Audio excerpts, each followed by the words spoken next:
अब दिलीप जी के बाद आ रहे हैं सचिन जी नगीना जी के साथ, तो थोड़ा गाना और थोड़ा डांस साथ साथ।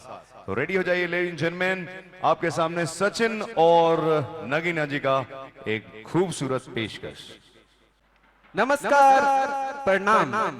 तो भैया बहुत समय में ऐसा हो खेला का हो जगदम्बा जी, मिश्रा जी, शर्मा जी।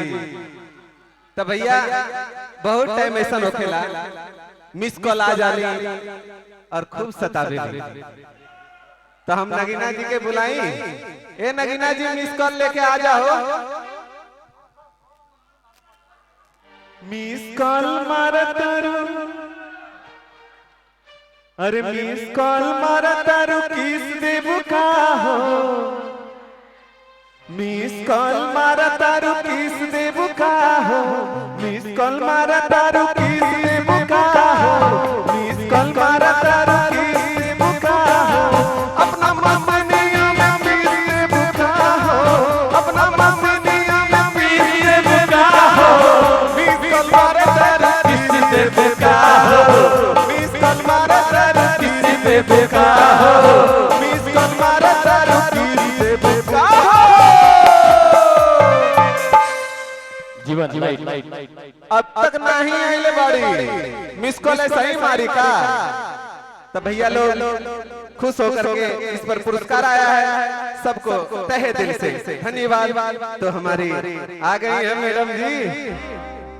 अरे मिस कॉल मारा तारू किस देबू का हो।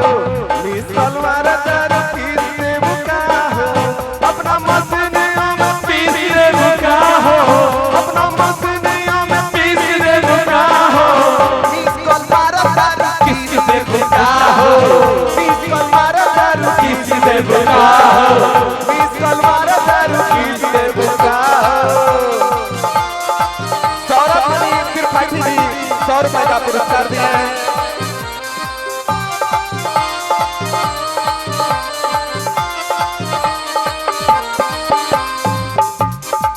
तो हर बाटे अरते हमर बाटे अरते पारू गवा में नमूना यही से करा तारू खेल।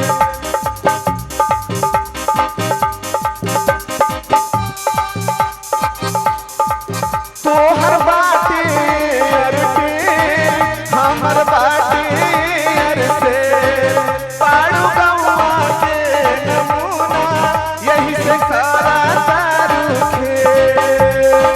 हमरो सलाह के तू किस दे बुका हो। हमरो सलाह के तू किस दे बुका हो। मिस कॉल मारा तारू किस दे बुका हो। मिस कॉल मारा तारू किस दे बुका हो। मिस कॉल मारा तारू किस दे बुका हो। अरे मारो ताली हो। क्या बात है। जय हो सौरभ कुमार त्रिपाठी जी, लागल आ बबुआ लहे। शर्मा जी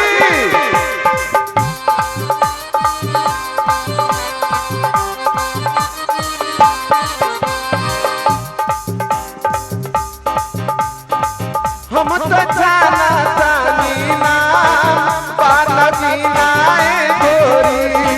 हम तो जाना तानी ना पाना जीना ए गोरी। तोहर संगे रात बिताइब और जीना ए गोरी। तोहर संगे रात बिताइब और जीना ए गोरी।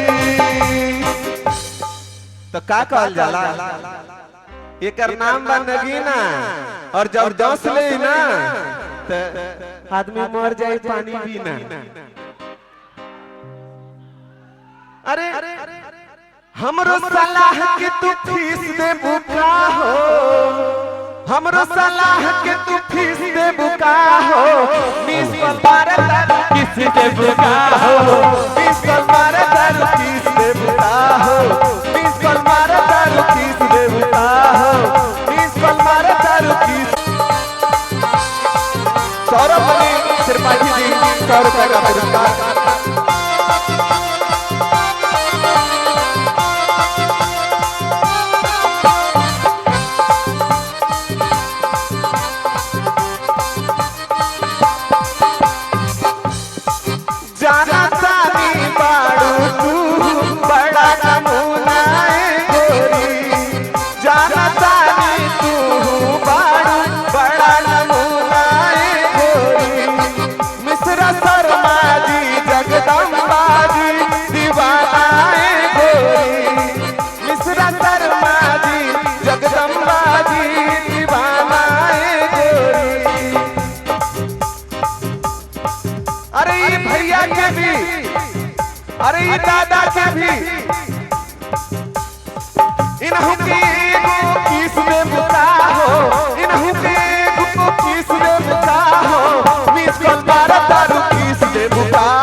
हमरो सलाह के तुम खींच दे बुका हो अपना मछलियों में पीस दे बुका हो मिस कॉल मारो तारू पीस दे बुका हो मिस कॉल मारो तारू पीस दे बुका हो मिस कॉल मारो तारू पीस दे बुका हो। थैंक यू, धन्यवाद। जोरदार तालियां। क्या बात है, क्या बात है, क्या बात है। तो ये थे सचिन जी आपके सामने और नगीना। आगे बढ़ते हैं और अब हम बुला रहे हैं, थोड़ा सा माहौल को हम बदलेंगे क्योंकि भोजपुरी